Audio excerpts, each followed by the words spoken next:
What is up, my exchange family from all over the world, and thank you for tuning in to another episode of Chief Chat.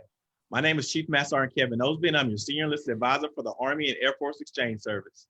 Before we get started with our guest today, I would like to introduce my wonderful co-hosts, Leah Matthews and Julie Mitchell. How y'all doing, ladies? Hey, great to see you. Hi, guys. So I'm super excited about today's guest because she is a multi-talented musician that added some flavor to a very traditional instrument. So Julie, please introduce today's guest. Oh, Chief, we are so excited to have this one-of-a-kind artist join us today. She's a violinist, songwriter, and dancer. Her music ranges from classical to pop and rock to electronic dance. Her 2021 Artemis US tour kicks off July 3rd. Please help me welcome platinum-selling artist Lindsey Stirling to Chief Chat. Hey, what's going on? Hey, thanks for having me. Lindsey, we're excited, so thanks for joining us. And everybody watching, you know what to do. Tell us where you're watching from. Leave a note in the comments. Share your love with Lindsey or any questions. We'll read those live. And follow us and enable your notifications so you stay in the know about our lineup. Chief Chats are every week, and we have a military-exclusive guest list for you all summer. Awesome. So, Lindsey, thank you so much for being with us today. Yeah, thank you. This is exciting. And again, thank you for your service and for everyone's service that's watching. Absolutely. So can you tell our viewers where you're calling us from today? I'm calling you from Los Angeles, sunny California. So are y'all open now? Is the world open in California now? Barely. It's like so weird that it's, I don't know, we're starting to do things. I think the mask mandate has been lifted. So it's, like I was on a first set the other day where we didn't have to wear masks. Exactly. It's like the before times. I don't know. Yes.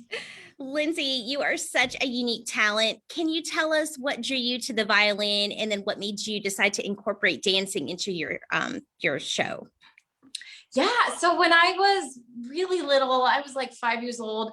I begged my parents for violin lessons, and I think it's because they loved classical music. And so they would sometimes, they played a lot of classical music in our home. And I learned very quickly that the violins were like the star of the orchestra. They always got the fast notes. They had all the solos. And so I just very quickly was like, in my mind, that was a star, like the violin. And so I begged for lessons, and but I also really wanted dance lessons. And so my mom took me to a dance class, and she took me to a violin lesson. And she was like, they didn't have a lot of money. They couldn't afford either, let alone both. And so I chose the violin out of the two. And, but I've always loved dance. So as I've, played the violin and progressed there, I didn't actually start dancing until I was 23.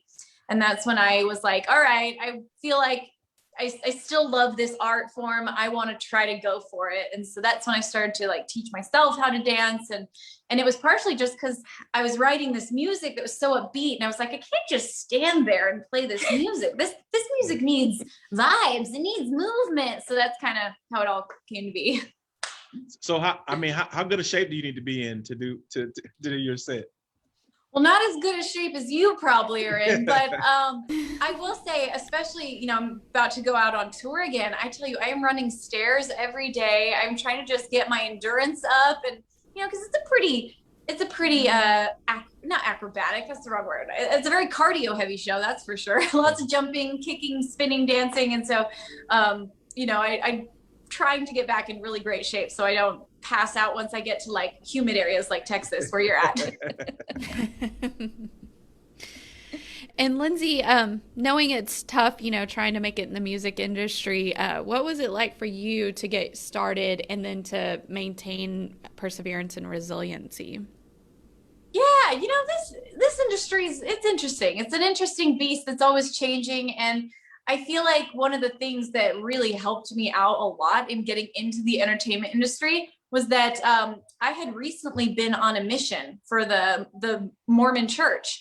And as a missionary, you get rejected a lot. You go out there, you're sharing a message of, I was out there sharing a message about Jesus Christ. And I was in New York City for 18 months doing this, wow. Full time, didn't have a job, didn't do anything else. I was just sharing the good word. And New York can be a very upfront place. So, I mean, I got spit on, I got yelled at, like, you know, I had been basically rejected for like 18 months. And so, you know, here I come back, you know, ready to go into the music business and chase my dreams. And rejection was just kind of like, okay, if you're not interested, on to the next, you know. And I almost had been like primed to be, you know, resilient in that way. So I really think that helped out a lot. And then it, you know, people kind of think a lot of times that once you make it, you've made it, but it's, you know, the very successful people, they still get rejected all the time. They still get disappointments. They still get turned down for stuff. And it's about still getting up every time you fall down, every time you release something that maybe people hated, and you just got to say, okay, on to the next, you know, that hurt, but I'm going to keep moving. And I think I'm very grateful for that big, huge lesson I got in resilience, because I think that's what allowed me to not only get my way in, but also to stay in this business and not let it just jade me and destroy me and my confidence. Yeah, no, I can imagine New York City is like a gauntlet. Like if you It is. can make it through New York City trying to do anything, you pretty much got it made. Right? Yeah, but like we talked about, you know, for the past 15 months, it's been a whole different world, right? And it's just kind of easing up the pandemic a little bit. And, you know, I've been able to see people's faces for, like, I've been meeting people with face masks on, and it's hard to remember foreheads. I can tell you that. It's not an easy thing. But so you haven't been able to tour, which that's a huge part of what you do. So how have you been able to connect with your fans during the pandemic? Yeah, you know, I've found some things that, you know, there's a silver lining to everything. And as hard as the pandemic has been, and, you know, ups and downs of it, like emotionally and all of that stuff, I've figured out some things that I'm like, wow, I'm going to take these into the future with me. Like kind of these plan B, C, D, like these plans that just kept going backwards till I ended up at like plan W, things I never would have planned on doing. But I'm like, wow, like Twitch streaming.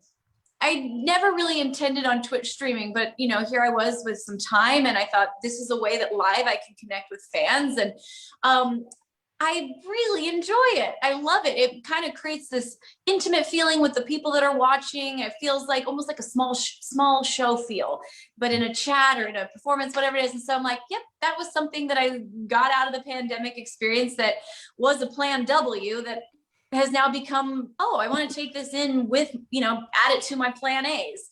And so there's been many things out of the pandemic that have been, I think, for everyone, good learning experiences, silver linings, that I think definitely, but that's just one of the things. I also did a digital Christmas show that I was like, I really enjoyed that. Like maybe that's something I'll do in the future, like a digital, my own Christmas special. Like a lot of times you think, oh, if I want a Christmas special, I got to get ABC to buy it, or I got to get, you know, I got to get the big dogs to accept me. And then it's like, wait, no, I don't. I can do this myself and just stream it myself and put it out there. Like, you know, I don't know. It just kind of gave everybody, I think, a fresh perspective of new ways to do things that we never thought of. Yeah, and I think it's also kind of like you said, social media. Because when you're on the go, you kind of just use social media for, hey, I'm here eating this, or I'm taking a picture of that. But then now when you're forced to, like, that's all you have is social media. Now you can see all the different ways that you can capitalize on it. So that was awesome. Absolutely. And now things are starting to get back to normal. Let's talk about your upcoming Artemis US tour. How excited are you to get back on the road and be in front of your fans again? Oh, I'm so excited. There's going to be like this very emotional feeling stepping onto a stage again. I'm like an emotional person in general. Like my tears are always right here.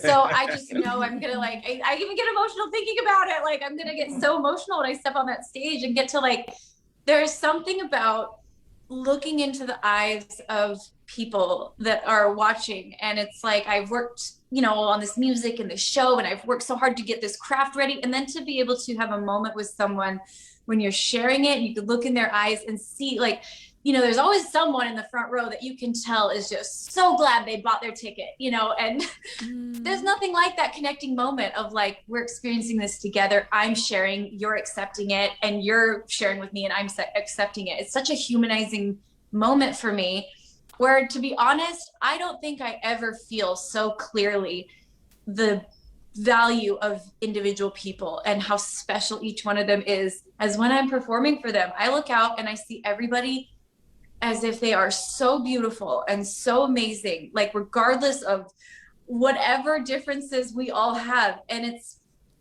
I try to like capture that and remind myself of that when I'm in line at the grocery store, like, or on the road, whatever, that people are people. And like so many times we kind of just glaze over that and people just become like out there, objects, whatever. But that's probably the most humanizing way I see people, as special, amazing, incredible, so much potential, is when I'm looking into their eyes on stage. For some reason, it's very like magical to me.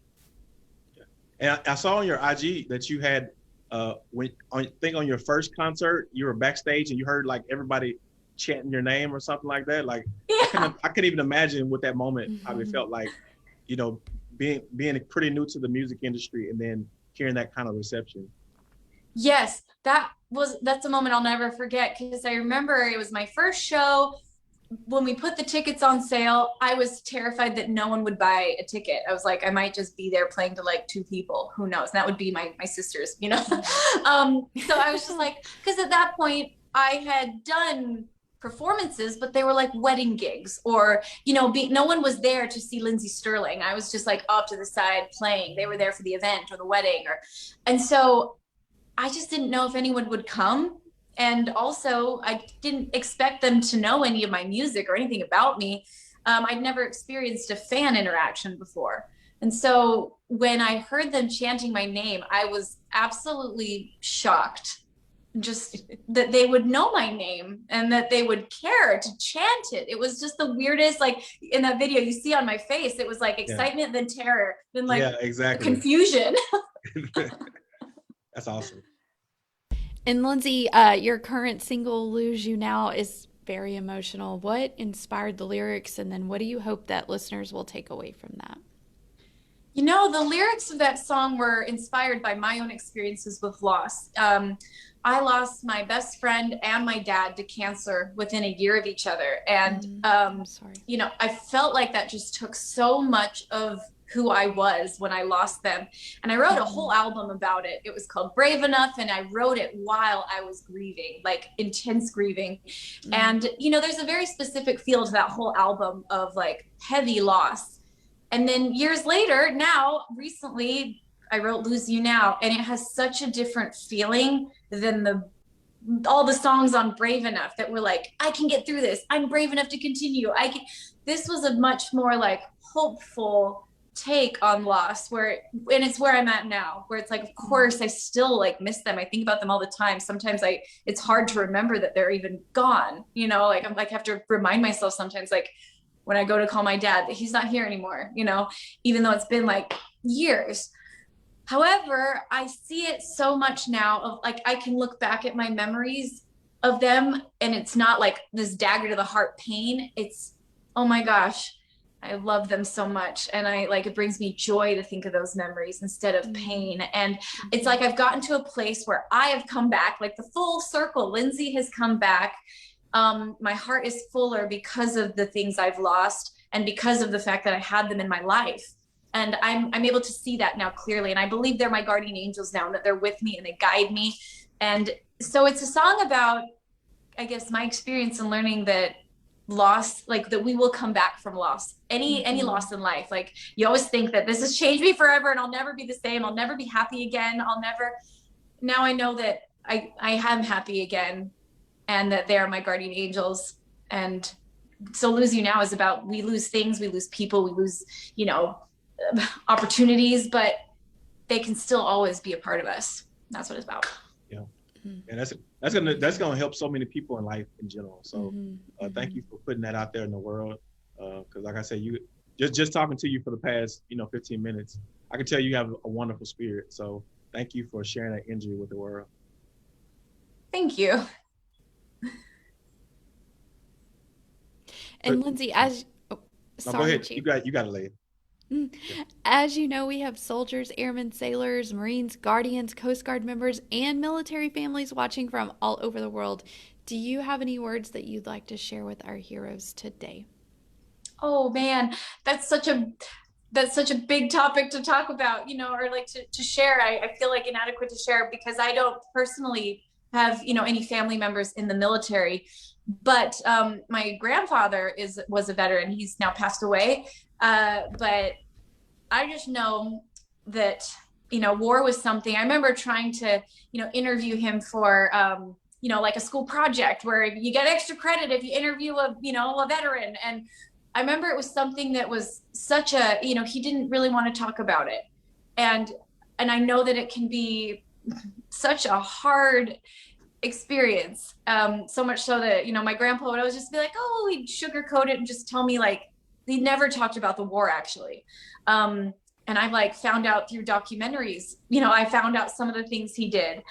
And so I just want to say thank you so much for the sacrifice that you make for, yourself, the life that you have left behind, and for your families, for the fact that I'm sure they miss you so much. So I just want to say like, thank you for sacrificing to keep everyone at home safe and to like freedom's not free.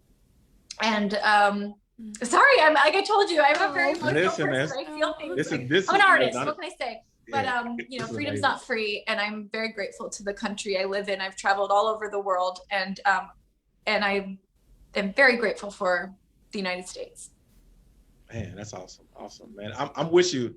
I feel the same way, and like I said, my tear duct count is a little low, but you have some of mine. Mine come too often. But I appreciate you.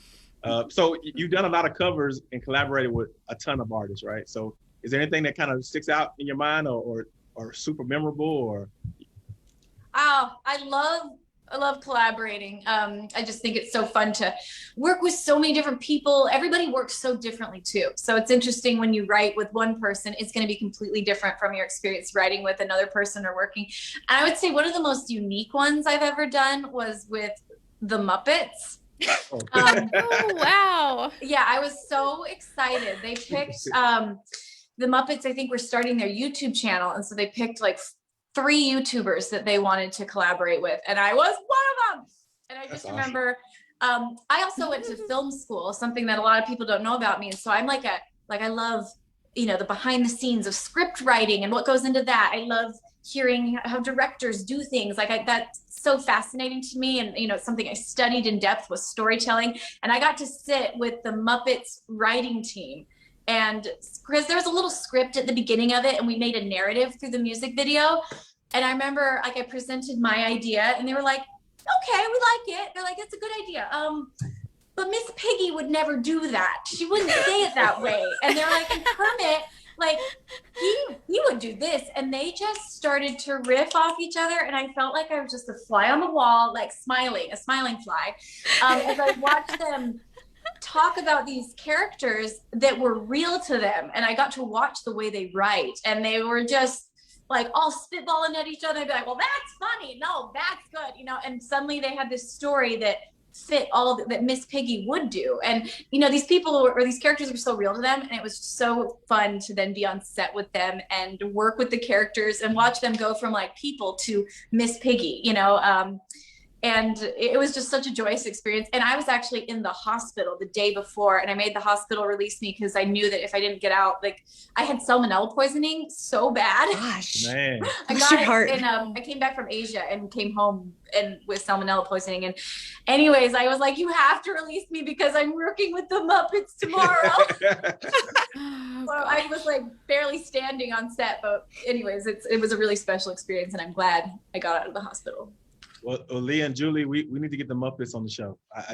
Yes, we need to work on that one. That's a really good idea. Yes, and I really like what you said, Lindsay. Like Miss Piggy would never say that. That cracks me up. That's really funny. Oh, she had they brought in her Louis Vuitton shoes. Like she has like all this designer stuff made custom for her by the actual designers. She had like Coach bags, and they were like showing me all her stuff. Like. Oh, Muppet has nicer stuff than I do. Oh, me too. Yeah, for sure. She's better dressed than any of us. Oh man. So who would you like to work with in the future? Is there anybody you would just love to collaborate with? Interestingly enough, I have always loved John Williams so much. I don't think he's even I don't think he writes music anymore, but I'm like, if I could have like one dreamless collaboration, it would be John Williams. And for anyone who's not sure who that is, he's a composer for movie soundtracks, and he's done the most iconic movie scores of all time, from Jaws to Harry Potter, Indiana Jones, Star Wars, like you name it. He's done all those themes that you can just sing in your head. And I think that like I had his best of album when I was like, 13, and it was one of my favorite albums. Strange teenager. Yeah, super cool in school. So I think that he's the best musical storyteller there is. And that's what I love to do, is tell stories through music and instrumental music mostly. So that's what would be my favorite. Mm-hmm. Excellent. And then tell us about your time on America's Got Talent, and then more recently Dancing with the Stars. So what were those experiences like? Yes. Very, very different experiences, both reality TV show, both competition based, such different experiences. America's Got Talent, I will say, those shows are tough because they're hard for me to even watch sometimes, because I'm just like, oh, these poor contestants, like they put the contestants through a lot. It's an emotional roller coaster for these people that aren't professionals, that don't know how to, like, I had no idea how the industry worked. I was just literally thinking that experience was the thing that was going to change my life. And, they kind of grill that into your head, and, they keep you up late at night, and they wake you up early in the morning for super early call times. Like, so you are put into a situation where you are extra dramatic, like that's how they draw this drama out of people by like, anyways, it's a very, it was crazy experience. And I remember after I got off the show, I was so it was such a humiliating experience in the end for me. I was kicked off the show. I got X'd, and like the judges' critique really hurt my feelings, my tender feelings. And I just remember thinking, I can't do this. Like, this is too hard. I was too embarrassed. And I was like, I'm not going to do this anymore. I don't want to be a part of that. And, but then there's that gut feeling inside you that, like, I look at it for sure as like God, inspiration from God. But whether it's your internal voice or God or whatever, the universe, we all know that there's that thing that will let us know when something is right and when it's wrong for you or for, and I just remember that voice kept being like, you're not done. Like, this isn't the end of your journey here. Like, keep going. And that's not always the answer I've gotten. Sometimes it's been like, this journey should be done. And other times it's like, no. And so I'm grateful that I trusted that, because it was an experience that almost just turned me away from the industry forever. And thankfully I got back up off the ground and kept going. Dancing with the Stars was an absolute joy. Loved it. Like, so much fun. I'd always wanted to learn to dance. And suddenly for 3 months, I got to work 6 hours a day with, the best, like one of the best ballroom coaches in the world. And to get that training and, to learn to ballroom dance and to wear the most amazing costumes. I always joke that it was one of the hardest and one of the most fun things I've ever done. It was absolutely exhausting. But I cried when it was over, because I was like so sad that I'd never get to put on my ballroom shoes in that way again. I was never going to step on a ballroom stage to compete. So I was really sad, but also I was like so relieved that it was over, because I was so tired. So this would be your first time touring since your album Artemis was released. So tell us the story behind the album. Ooh, the story of the album was really fun. I was trying to think of a way to freshen it up again, because this was my 5th studio album. And I was like, okay, you don't want to just regurgitate the same thing, and you have to find, where do I draw inspiration from every time? And this time I, started with this concept of the moon. I really liked kind of that story I told earlier about how loss had, made me feel like it was a new version of me. And I was really kind of had started to accept, like, all right, this is the new me. She's slightly depressed all the time. And she's, like, doesn't feel happiness as deeply. And it was because I was experiencing loss. And then I felt myself come back. And it was right about this time that I was starting to write Artemis, is like, oh my gosh, I'm back, the full vibrant version of Lindsey. And I realized I learned something really interesting, and it's kind of changed the way I see mental health. And for me, it's like the moon. The moon is sometimes bright and it's full, and that's its fullest, that's its true state, when it's all glorious and it's a bit, you see the whole moon. but then sometimes it gets covered by shadow. And for me, that's like when we get covered by loss and grief or depression or like a hard season of life, whatever it may be. And that doesn't mean that the rest of the moon isn't still there. It's just covered for this time, and it will come back. And so that's how I like to view any mental health thing anymore. So that's how the album started. I was like, I wanted the artwork to be about the moon.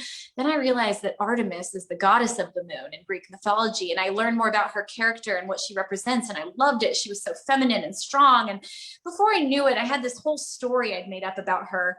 And so I decided I'm going to write a comic book that goes with the album. So the album is the music track kind of to the comic book. I just finished it finally. I didn't realize it would take me 2 years to write the comic book, but still the characters inspired the story and the story inspired the music. And you know, I'm really, really proud of the comic book. I'm proud of this album. And now I can't wait to go out on tour, like literally with the whole package of everything, the whole story, the show, and the music. Good stuff. Good stuff. So we just want to pause for 1 second and share some of the comments. There's lots of Lindsey Stirling fans out there on our page right now.